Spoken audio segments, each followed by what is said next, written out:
All right, folks, we're going to do another update midweek here. I hope everyone's doing well. I posted something earlier on my X account that I want to share with the YouTube family as well. So I'm going to do it in the form of video, and then I'm going to get to a couple members' requests. If you want to be a member, you join and you get access to more videos. And then I also do requests for names that you're looking at to do quick videos on when I get time. The time is the hard part for me. Can't promise I'll get to them all, but I try to get to as many as I can. All right, so the post today was this, folks. This is a chart of the 10-year, and basically I'm doing an exercise. I'm seeing a lot of fear in markets, hearing a lot of top calls, which are it's very unlikely that you're going to hear a lot of top calls during an actual top, for the record. And so we're just going to do an exercise, and the exercise is as follows. We're going to go back in time, and we're going to, and just as a reminder, I'm not a financial advisor, you know that. Things I talk about could go up, they could go down, they could go sideways. I'm just doing this to give you a different perspective, to educate you, give you my the way I'm interpreting markets. As always, I could be wrong. With that, let's go. So if we went back to late summer, okay, this period in time here, and I were to present you with a chart of, and say, this is what the 10-year yield on US government bonds is going to do in the next 6 months, and draw this chart out for you. And then I would go to a chart of the dollar and say to you, do the same exercise. We're back in time. Okay, we're back here late summer, and say, this is what the dollar is going to do. The dollar is going to make a 9%, 9% move. Yields are going to make a 29% move. Up, mind you, but the price of Bitcoin is going to be up 81%, and the NASDAQ is going to be up 17%. At these levels, Hello, my name is Kush. I'm from the future, and I'm coming back to do a survey. If that's what I did, you'd call me crazy. You'd call me crazy. These are major moves in the dollar. These are major moves in yields. These are major moves. And again, if we're back there and I was saying up here, this is where Bitcoin was going to be up 81% and the NASDAQ up 17%. The point I'm trying to make in this video, this is going to be short and sweet, is Bitcoin and risk assets, in my opinion, are calling the bluff on these moves as counter trend. Okay, counter trend meaning the trend being down, and as you go down, you get down moves, counter trend, down moves, counter trend, down moves, and that's the fashion in which it moves down. It can also do that in complex fashions, which I believe is what we're seeing on the dollar here, in the form of a complex redistribution, where you have a parabolic top, and then you have a complex A, B, C redistribution schematic, up thrust. That's how I'm viewing this. That's how I'm viewing this, and I think that's how Bitcoin and that's how risk assets are viewing it. The question everyone has to ask themselves is, where's the biggest risk? If Bitcoin can make a move, if NASDAQ can make a move like that in the face of this dollar push, what happens if this little structure, this rising wedge, is in fact forming a top on the dollar, and this breaks out, and that happens? That's the question. That's the risk. What happens if yields are doing the same thing? We had a measured move, consolidation, measured move, target met, little rising wedge forming some type of top here, and this in fact is the start of something that goes in the other direction. That's the risk, folks, in my opinion. Why I also see markets much higher from here in the coming months. That's the moral of this story. I wanted to share that post in a video format for you all. Next, I'm going to get to the subscriber requests, HSI. So China. Uh, China to me, this is a simple one. If you look at Bulkowski, Google Bulkowski chart formations, and you'll find that he studied 28, 30 patterns, 30 plus patterns. One of the most reliable bottom formations, and I'm saying reliable, I don't mean it's guaranteed. I mean, it has the highest percentage amongst other chart patterns on high time frames for having a positive outcome. One of those patterns at the highest percentage is a double bottom. Okay, 1, 2, double bottom. And they can come in the form of Adam and Eve, okay, where you have a round and you have a V. This is what I see on HSI on a weekly time frame. I see a double bottom formation on a high time frame. I see the 30-week starting to coil up. I see a check back to the 30-week right now. Could it go lower? Sure, it could. But to me, this is on the upswing of a bottoming pattern. And that's as far as I'm going to go with HSI. This looks, by all indication to me, like a reversal pattern. If that's the case, I would expect a minimum breakout target of this HSI, which is currently sitting at 19,000, to be 34,000.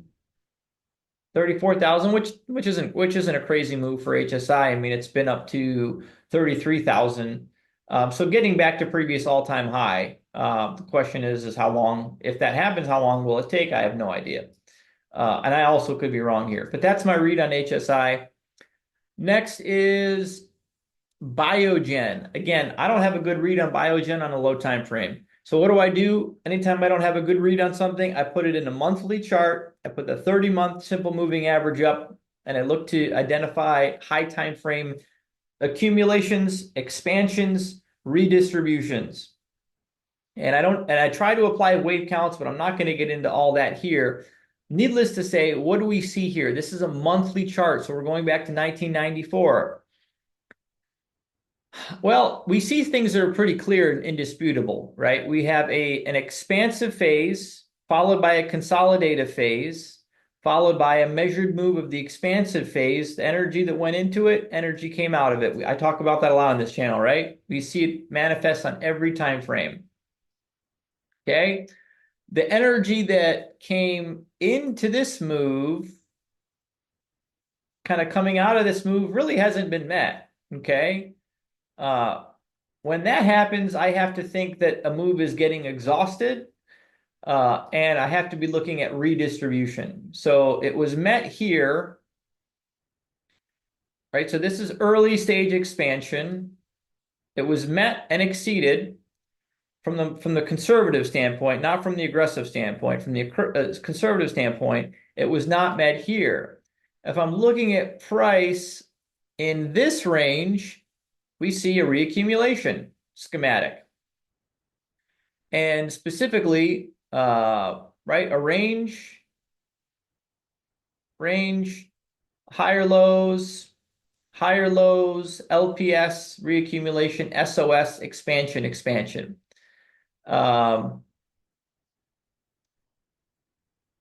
Where are we now? This one's a little tricky. This one's a little tricky because this structure is telling a story. It's telling a very clear story, and that story to me is a story of redistribution. The problem is, there's a couple problems. Where's the symmetry in this right now on the low time frame? Well, the symmetry here after 1, 2, 3, 4, 5, 6, 7, 8 months. I mean, are you going to get another? Is that the move? Have we ever seen that here? I've never seen that in this name ever. And so just because I'm claiming it's in a high time frame distribution doesn't mean it has to go down from here, right?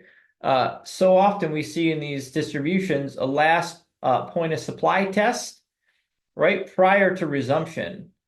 I mean, so it could do something like this if in fact that's what it's doing, and then maybe finding a base, finding a base somewhere prior to a resumption up, if in fact that's what's going on here. if that's what's going on here. I don't know.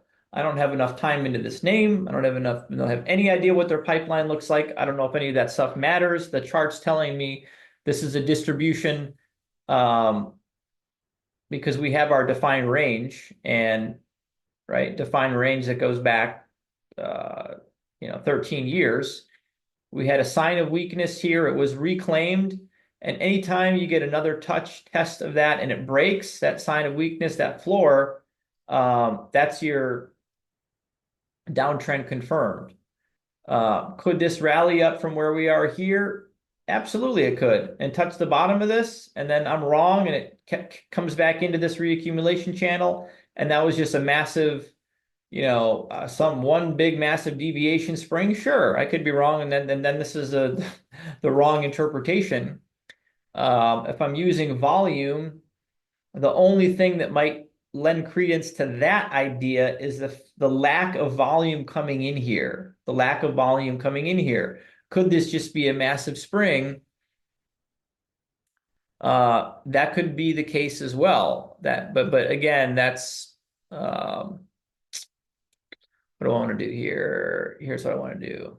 I want to take this, pick that back up, put the volume up, and see what we saw the last time we had a volume spike. So here was the last time we had a major volume spike. That ended up marking the low. There wasn't a low after that, right? And this thing made higher lows, higher lows.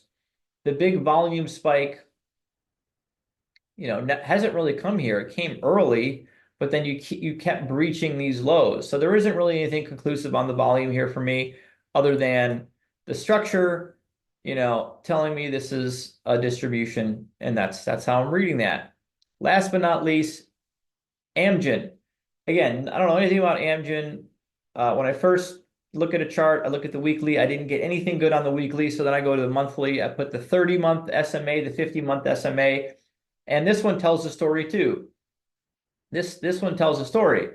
This has been a tale of basically a massive expansive phase and a massive consolidative phase. So massive expansion, okay, massive consolidation, and massive expansion. This right now is in an expansive phase. There's no doubt about it on a monthly time frame. And the market has been telling you up to now the cheat code on this one, the cheat code in terms of the symmetry. And that's been the 50 weeks at the bottom, or the 50 months at the bottom, the 30 months at the top. When it has broken since 2011, when it has breached the 30, it has never gone below the 50. Okay? So that's defined the risk in this name since 2011. And until that pattern breaks, my approach here is the same. Right now, it's currently reclaiming the 30-month simple moving average, but what has me thinking risk is defined here is 242 is where that 50 is. And so if it's not broken, don't overcomplicate it. The downside projection would be 240, and then the upside projection would be a minimum of what it's done every single time it went into the 30 and come out of it, which is at a minimum, you see a gain of 32% there. Let's go into the 50. You see 37% into the 50. Let's take the most conservative one we have here. 31%. So let's just say 31%. So let's just say we get into the 50, and that's speculation. 31% from where we are right now is 316. 316. That's the way I'd be looking at this. I'd be looking at this as potentially a bottom here. If not, the next level I'd expect to hold would be 240 with an eye on a 320 to 350, 360 move, because this chart literally has been telling and forming that way since 2011. Again, but that's not a guarantee it's going to continue to do that. Folks, that's it for the members' requests. I hope you enjoyed today's video. Take care. As always, appreciate the support.